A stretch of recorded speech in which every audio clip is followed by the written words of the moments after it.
Well, it's Saturday, May 27th, North to Alaska, day 10. What a day we had yesterday. We got on the road pretty quick for a change.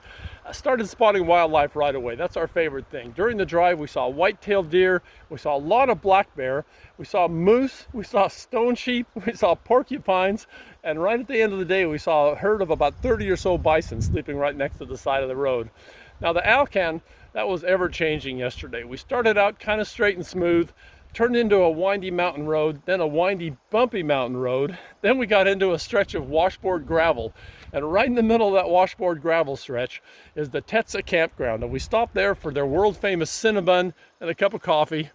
And we got back on the road again and eventually worked its way back to being sort of straight and smooth. And then we stopped at the Laird Hot Springs. And if you're up here, do not miss the Laird Hot Springs. We spent about 2.5 hours there, kind of relaxing and chatting with other travelers, which is always a lot of fun on the trip.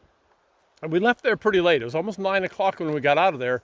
We didn't even know where we were going to stay yet. And we couldn't use any of our boondocking apps because there's no internet or phone out here. We were lucky enough to drive a ways further down the road, came up with this beautiful spot right next to the river. Got in here about 10 o'clock, which isn't a problem because it's still light at 10 o'clock.